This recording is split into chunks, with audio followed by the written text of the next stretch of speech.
You are listening to Waywut? This is a weekly rabbit hole podcast that goes into a variety of topics ranging from the supernatural to sports to science or anything else that we find interesting. We post episodes every Tuesday. We post on Spotify, Apple Podcasts, Amazon Music, and Pandora. Please follow us on any of those. If you prefer video, you can always subscribe to our YouTube channel. If you want to talk to us or keep up with any random information we decide to talk about, you can follow us on Facebook, Twitter, X, whatever it's called, under @Waywut Podcast. That does it for all the self-promotion stuff. Thank you for listening, and here we go. And welcome to episode 8. 7? No, yeah, you're right, 7. I'm getting ahead of myself. You're on the odds. Yeah, well, I'm looking at recording numbers, and I was like, I made a mistake. Mistakes happen. Anyways, you're listening to Waywut. I am Darrell, along with the shooter from the grassy knoll, Jason. Bang, bang. Yeah. There were 2 shots. And, I got a very interesting topic tonight that I do look forward to talking about. But first, I'm going to go on a bit of a tinfoil hat rant. Tinfoil hat rant. Yes. All right. So, do you happen to remember that virus that happened a few years ago? I don't know. It was a few years back. It's kind of a thing. Did it start with a C? Yeah, that one. And then Ovid? Yeah, that one. Oh, yeah. It rings a bell. So, the worst, there was a lot of social impact on that, people being all cooped up and everything. But for me, one of the worst social effects of that was it was a whole new thing to divide people in half on. And I hate when people become rabid about their side. Yeah, mask or no mask, vax mask, or no vax. No mask, yeah, all that. Anytime it's an us versus them, people just lose their damn minds, and absolutely, it just drives me insane.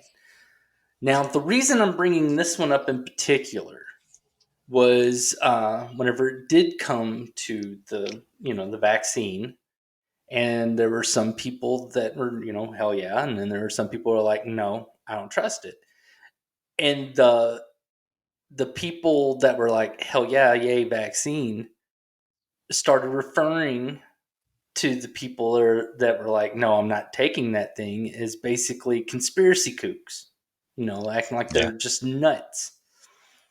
And I take issue with that, mainly just because hasn't our government, I don't know, given us like all the reason in the world to not trust it, like at all? Absolutely. Absolutely. I don't trust anything anymore. I trust my own eyes and ears. Episode 1, I sit there and talk about the government sponsoring a program to give sick people plutonium as an experiment. They did, wasn't like, hey, we got this drug we want to test out. No, they were just like, I kind of wonder what'll happen. Are they dying? Yeah, I'll give it to them, see what happens. And this is regardless of party, because as far as I'm concerned, each one's a cheek on the same ass, and I don't like it. But they've been like,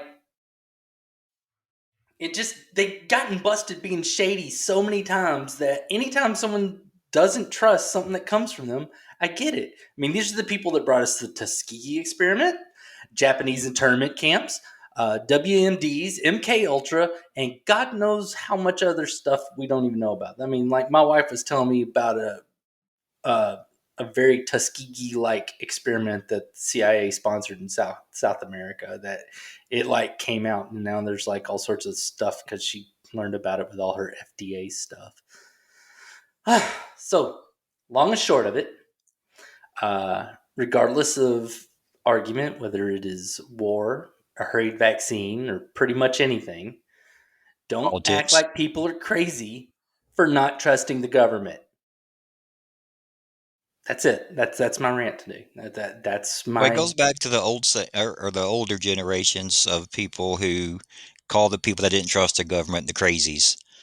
Like they would always think they were a conspiracy theory on everything, and now more so because of all the stuff that has come out. It's so hard to trust said government and all the departments because of all the untruths, half facts that they uh, spill out, and then expect you to just to believe it just because they said so. Yeah, I mean, I'm definitely not one of those people that believes that Bigfoot flies on flying saucers into like people's living rooms to put probes up their butts or anything like that. But I don't trust a bunch of old rich people somewhere else. That's just not how I work. So No, I'm hoping I've set the mood right for tonight's tale. you got to dim the lights a little more for me. No, I need my lighting. Okay, All right. I got my So glass of wine then. I'm not sure if you're also aware of this. I keep checking because I don't want to make assumptions. But there were kind of all sorts of conspiracy theories about the assassination of JFK.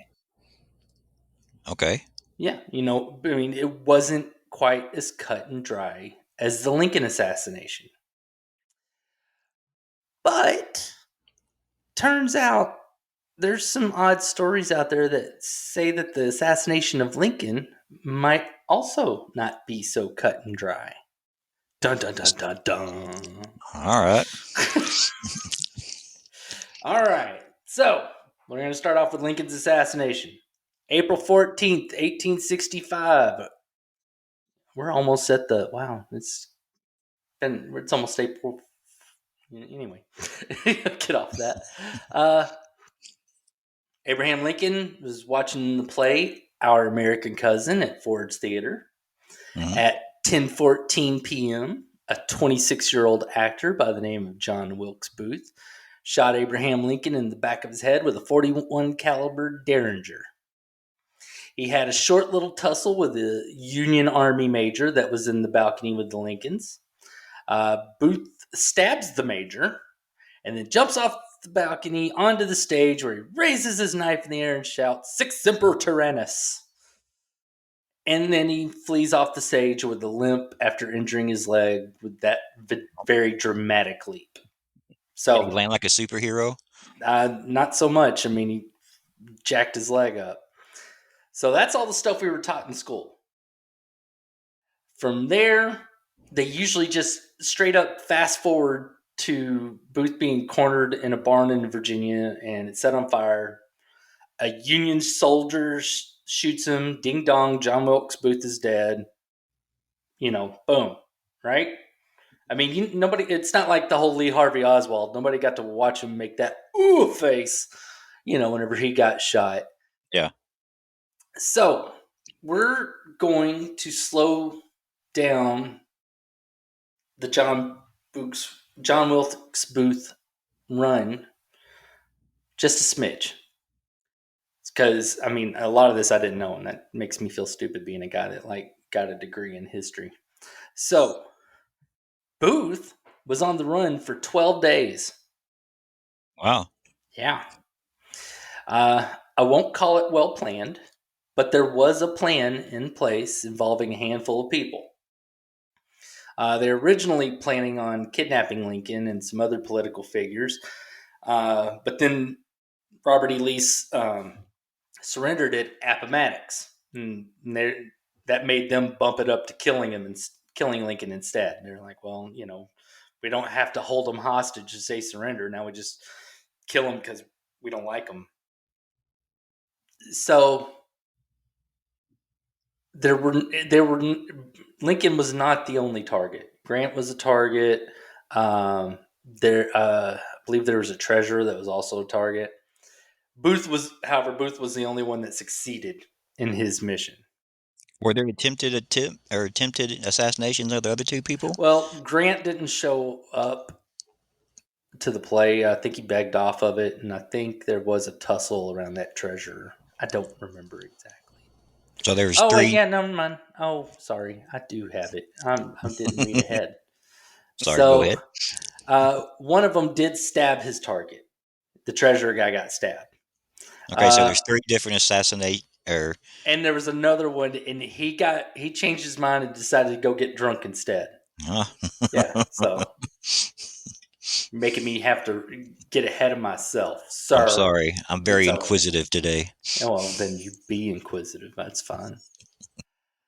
All right. So that being said, a co-conspirator had a horse waiting for Booth, along with a riding companion by the name of David Harold.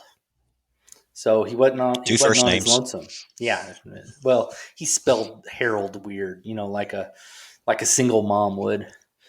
So, well, like my kid's name's Ryder. How do you spell that? Rayddre. Oh. Ryder. And it's like, no, this is why you need men in your life. We're like, I would so pick on that kid. You're gonna give our kids Yeah. so many wedgies. They would That's what never ever see their keychain in a store with their name on it spelled correctly. it's like that for all of my kids. Like seriously, the only thing I've gotten with like my one of my daughter's names on it is because it was in the dog names. So yeah, I can't say nothing. Oh man. I'm not going into elaborate detail on that because I'll get in trouble. All right, so Booth gets the horse, has his riding companion by the name of David Harold. They take off south, picking up some guns that they had stashed beforehand. So now they're armed.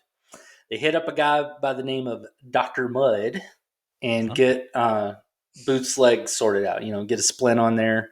Uh, by the way, the whole "my name is Mud" thing has nothing to Promise? do with dirt. No, well, not not the It, song, but like your name will be Mud or your name's Mud. The oh, old saying, I was talking basically about the saying that Promise song. nobody will like you. Mm, It came because of Dr. Mudd. interesting. Interesting fact. Well, that ties into one of my topics in the future. Yay! I hope I stole it. All right, so they go on and they're living rough, camping out, being on guard, making their way south into Virginia, where they eventually get to a place called Garrett's Farm, where they were cornered. They were getting chased this whole time. David Harold surrenders immediately because he's like, I got a stupid name. Let me live. Booth, on the other hand, says he wants a fight. The army lights the barn on fire to make him get out. Then, without an order, one soldier fires a shot, hits Booth. The bullet severed his spine. Ouch. What a shot. Yeah, well, I mean, he had a rifle. He's a soldier. So, Army drags him out to the Garrett front porch where he died 3 hours later. And that is usually where the story ends. Can you guess that that's not where this is going to end? Because this would be way too short of an episode and just a history lesson.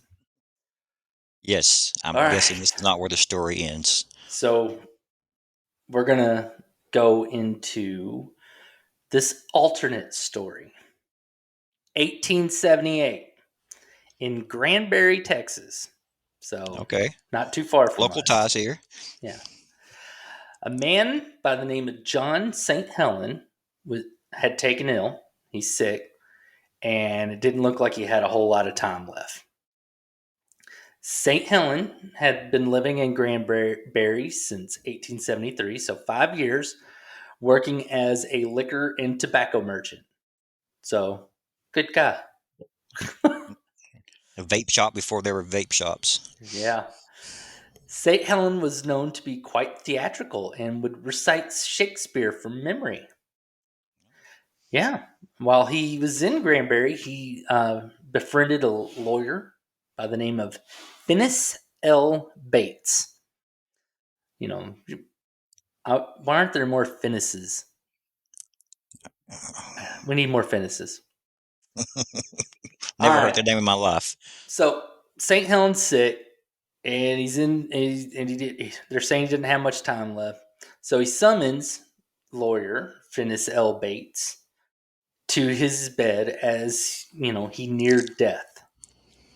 Get what I'm saying? Hmm. Deathbed confession. Yep, he asked everybody to leave, said that he wanted to speak to Bates alone. Now, when he's alone, St. Helen says, I am dying.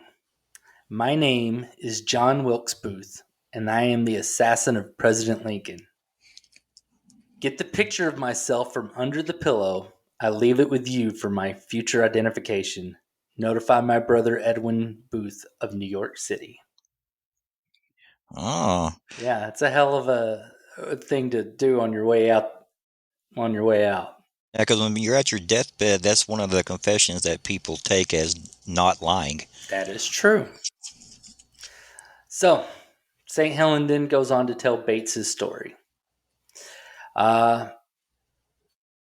He said it wasn't him that got killed in the barn. It was a plantation overseer from that Garrett farm by the Hmm. name of Ruddy. The barn fire damaged the body. And So, before then, there was no kind of dental records, I'm sure, to match it up, or for sure no DNA. so Booth had asked Ruddy to pick up some papers that he had dropped before because he'd already gone, and Ruddy went back to retrieve them for him. Then the army showed up. So Ruddy's holding on to the journals and letters of John Wilkes Booth when the army comes in and caps his ass. His body gets kind of burnt. So they have these papers, and that says, hey, we got the right guy. Said, look, this guy's name right there on that piece of paper. Only he would have that piece of paper. So Bates, being a lawyer, doing lawyer things, takes notes on St. Helen's deathbed confession, all the while not believing any of it, at least according to him. He has questions, reasonable questions, like why would the government just accept that body as Booth's? Most speculation say it was because we just came out of an incredibly bloody civil war and now we lost the leader of the country. It needed this resolved quickly. 12 days was already kind of a long time. They needed to end Put it, this so that yeah, the put it to country could bed. just move forward. Put it to bed. Yep. Let's run, let Johnson take over and try to get everything sorted back out. So the assassin on the run would just keep the country's attention the whole time. Everybody be looking at the paper saying, where is he? Where is he? Where is he? Kind of like how I do after we post a podcast. And I'm like, what are the numbers? What are the numbers? What are the numbers? And if this dude, the longer he got away with it, it would encourage that further descent. People thinking they get away with it. They're not just with killing presidents, but, just solving things violently. So Bates, the lawyer, took his notes, and then the very next day, St. Helen was still alive. He didn't die. Even worse, he got better. As soon as he recovered, St. Helens packed up, left Granbury, just bolted. Now, whenever St. Helens just disappeared after his, not dying, it started to make Bates rethink this confession. He even went so far as to contact the U.S. Army and told them everything. So, he was a good little, American. So, hey, this guy said he killed the president. The guy that, y'all killed because he killed the president? Well, this guy said it was him. The Army laughed at him. It's like, okay, thank you, sir. You can go make some more tinfoil hats. And so Bates just let it go. He didn't want to get laughed at anymore. Bates drops it with the Army, but on the side, he starts looking for St. Helen himself and just researching John Wilkes Booth and the possibility of him escaping. So now we're going to zip to 25 years later. So now we're at 1903. 1903, Finis Bates was living in Memphis, Tennessee, where he reads a story in the newspaper. A man by the name of David E. George committed suicide after claiming to be John Wilkes Booth. The article had a picture of Mr. George and Booth side by side. But as far as Bates was concerned, he was looking at John St. Helen. He's like, hey, I know that guy. Which one? Both. You know. Plot thickens. Yeah. So I don't know how the story of. Oh, well, actually, I do. Because the guy claimed he was John Wilkes Booth and then killed himself. So even though Bates was in Tennessee, David George, was in Enid, Oklahoma. So he didn't run that far from Granbury. Well, I mean, Casinos. it'd be far for them. I mean, that's, a couple hours for us. So Bates, the lawyer, he decides to go to Enid, Oklahoma, where he visits. And I love this so much. He visits W.B. Penniman's mortuary and furniture store. Gotta diversify. Yeah.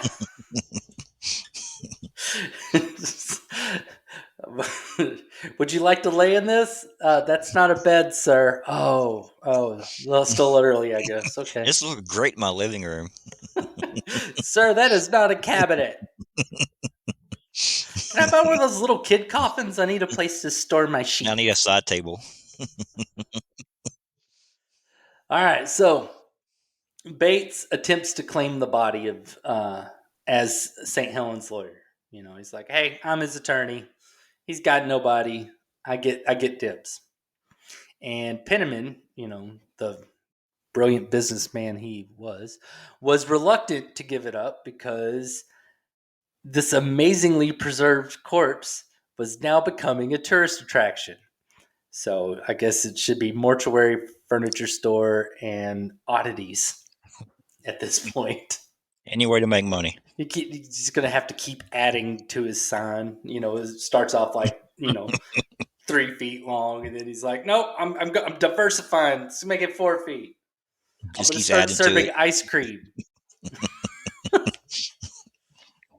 So, the reason it was so well preserved happened to be by the method that George / St. Helen / maybe John Wilkes Booth committed suicide.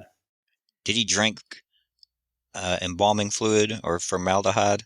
He did not. But what he did do was he drank a lot of booze and arsenic. Now, combined with the embalming fluid that they did at W.B. Penniman's mortuary and furniture store, they should pay us. They need to be an advertiser. But once combined with the embalming fluid, it essentially mummified him. So, 1903, George is dead. Sometime between 1904 and 1907, Penniman finally gave up the body to Bates. Knowing him, he probably sold it to him. That's what I'd assume. So, Bates then puts the body in a coffin-like box. Not a coffin, but a coffin-like box in his garage. Where you put stuff that you don't really care about. Right next to the bike and the Christmas tree. I have a 10-speed in there that's had flat tires for years now. So I what do. Bates decided to do is he published a book called "The Escape and Suicide of John Wilkes Booth," written for the correction of history. So I mean, he was pretty dang confident. If he's gonna be like, it's a correction. So then to Was this book publicize written? what When did you say he wrote the book? this was in the early 20th century, so somewhere in the early 1900s. I don't have that in front of me at the moment. I don't. What, are you gonna go find it? You No, want to I read just it? wondering how long took for him to try to correct history. Early 1900s. Okay, with you. So he publishes the book, and then to publicize it, he would rent out the mummified corpse to carnivals and circuses. Of course he did. Because, you got to respect your client. That's what he would want. Yeah, and the exhibits would always display it as the body of Lincoln's killer. So, people are pretty hyped to see that. It's like, yeah, I want to see that guy dead. However, Bates did not change history. However, he did die in 1923. And his wife was not the biggest fan of keeping a corpse in a coffin like box in her garage. So she does as one would naturally do when you have a dead body in your garage that you don't want anymore. She sold it to a carnival. From here, the body of St. Helen, possibly George, definitely George, possibly St. Helen, possibly John Wilkes Booth, got sold a lot. And it would just pop up here and there. However, it has not been seen since the 1970s. The last time that anybody's really seen it, said to have seen it, is 1970s. It is assumed that a private collector has it. So, Propped up in somebody's living room with oh a no, lampshade on it or something. it's how those rich people are, where they just want stuff just to have it. And then, you got the ones that want stuff just to have it, want stuff just to show it, and want stuff just to have sex with it. I mean, Or like so just stuff to have, just weird, yeah, random. Look what there's I have. there's some like software startup millionaire that's like sitting there twirling John Wilkes Booth's mustache and giving him Mm-hmm. kisses and saying, "You killed the president. That's so hot." Or, like you said, have it under their coffee table, one or the other. Just propped up there, So this coat rack. leaves, like you would an old treadmill, just a whole Yep. bunch of coats hanging on Yep. it. Oh, that's what I did with that body. There it went. I forgot all about Wait, this. oh no, I thought this was John Wilkes Booth. No, this is that other one. This is that dead hooker. Forgot about her. Get Jeez, my dead bodies mixed up. what room did I leave him in? So, with the body not being seen in the past 50 years, this leaves us to analyze leftover information and leaves us with leftover information, even and modern methods of identification. Uh, Testimony on both sides saying that Booth was or was not the guy that was killed in Virginia. There's people on both sides saying that. So we can't really do. More people said this or this person said that. We've got sides saying both. Some of Booth's descendants have requested that his body be exhumed for DNA testing. All of those requests have been denied. I guess they're afraid we're going to break out in another civil war if we find out the truth. We keep that probably hidden. Thing is like some of John Wilkes Booth's vertebrae, or alleged John Wilkes Booth vertebrae, the guy that was killed in the barn, Mm-hmm. is on display at a medical museum. Hmm. But they refuse to allow DNA testing. I guess they're like, don't drill a hole in our piece of bone. That's Yeah, historical. let's keep that under wraps. Let's keep that thing to bed. Now, the original autopsy claimed that there were identifying marks on the body, such as a tattoo and a scar that validated his identity. I don't know what the tattoo is. I'd like to think it's a tramp stamp that says like president killer or Or dead presidents and have like the money like folded out, something like that. just You know, mom with a heart. maybe. There was a photograph taken of the body and the identifying marks, but it's been lost over the years. Nobody knows where that is. The mummy was examined and x-rayed in the 1930s by a group of doctors. They did see a scar on the mummy that matched the description to a known neck scar that Booth had gotten during a mishap with a sword fight during a play. And not a sword fight in the bathroom. Ha! See what I did Or there? at the campgrounds. At the campground. Yeah! They found evidence of a healed thumb bone in their x-rays. Booth was known to have gotten a thumb crushed in an accident once. So, the x-ray also revealed a healed broken leg. It From a just so superhero jump. happened to be the opposite leg of the one that Booth was known to have injured when he jumped off the balcony. So it wasn't Oh. the right leg. It wasn't the correct leg. I don't know if it was the right leg or the left leg. I just know it wasn't the correct leg. Mm.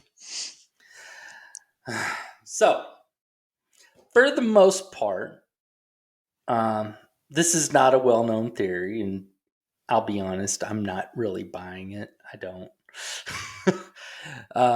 There's just way, way, way too many people making money off of that dead body for me to buy into any of that. And people will say the stupidest crap for money. Oh, yeah. I mean, anytime you drive through a town, it's like, oh yeah, we're a Bigfoot town. It's nothing but souvenir stuff saying, here, buy our Bigfoot stuff. Here, Yep. have a Bigfoot detector. Buy some Bigfoot food. Buy our T-shirt that says Bigfoot. I saw Although, Bigfoot here in blah, blah, blah town.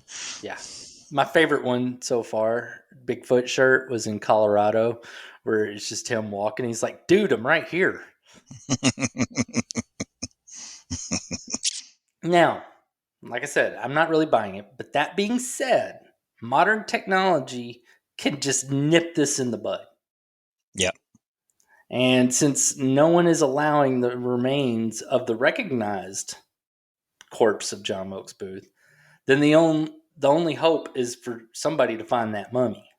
Then they could test the DNA and see how it measures up with Booth's descendants. But I mean, it just feeds into that stuff whenever they're just like, no, we're the government. You can trust us.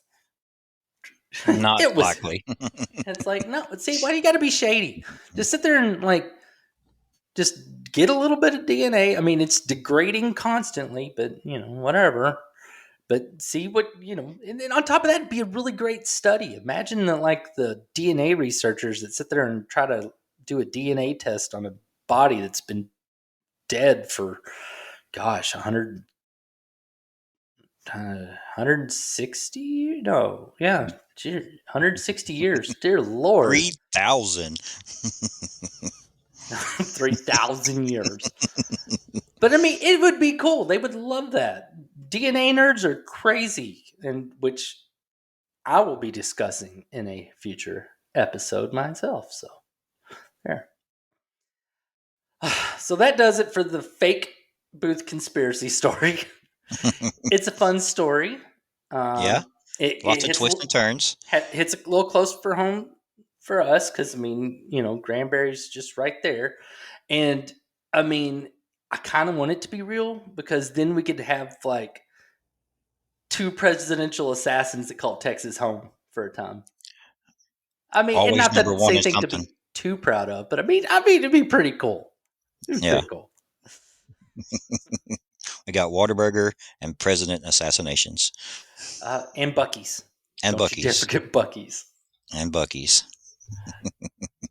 I mean, at least he wasn't killed here. I mean, we only did that one once.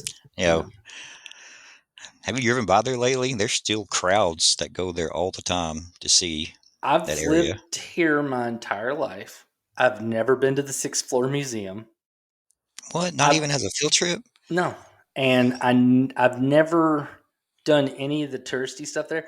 I didn't find out that X on Commerce Street was the spot that he got shot until I was like 20. I was like, I mean, and I've been There's two over of them. that X a million times. I was like, that's so weird that there's an X there. There's two X's. I didn't know there was two. Where's the other one? It's on the same street. is where he gets hit first, and then when he gets hit the second time. Oh, I was actually near there not that long ago, and I was looking at like the book depository and all that just from the road. All right, that wasn't that hard of a shot. Everybody acts like this is like some sort of miracle shot. Like It's you'd the have to be a quickness of really it, good shot. It's right there. I mean, but it. it's right under the damn window. No, I agree. It's the quickness of the shot. That's what the main problems is. I mean, even in the Zapruder film, they don't really speed up after that first shot. After the second shot, they speed up a lot Like, oh, because his head explodes like a freaking yeah, watermelon. yeah, it's all over the back seat like Pulp Fiction. Yeah. So yeah, I used to be, I still think there's all sorts of dicey stuff with that. Don't get me wrong. I have no doubt in my mind that Lee Harvey Oswald was some sort of patsy, but them sitting there, I mean, I don't necessarily believe in a grassy knoll shooter, but I definitely think somebody can make those shots. They are not long shots. I mean, seriously, come on. I'm not a government. I mean, not an army guy, and I could probably hit those. I don't know. Whatever. One way to find out. No, I like my freedom, and as I said before, I'm too pretty for jail, and I don't want a boyfriend named Jim Bob. So, Yeah, you got a big mushy butt. I have a flat ass. Thank you. So, speaking of asses, we're at the ass end of the show, and get your ass here next time for whenever Jason will bring us a tale or two. I don't know. We learned a lot from 3 and 4 that we can't let these things be that short. Uh, but he'll bring us a tale or so that will hopefully make us say, Waywut. Wait, what? So, yeah, be sure to like, subscribe, send us Match all fan the buttons. mail, money, your social security number, all that. Yep. And I will say bye. Adios. Thank you for listening to Waywut. We really appreciate it. Remember that we post episodes every Tuesday and would love for you to rate us on Spotify, Apple Podcasts, Amazon Music, or Pandora. If you are watching us on YouTube, throw us a comment, subscribe, and do all the other things that YouTube likes for you to do. You can stalk us on Facebook and X/Twitter with the handle Waywut Podcast. Once again, thank you for hanging out with us for a little bit, and join us next time when we'll get you to say, "Wait, what?"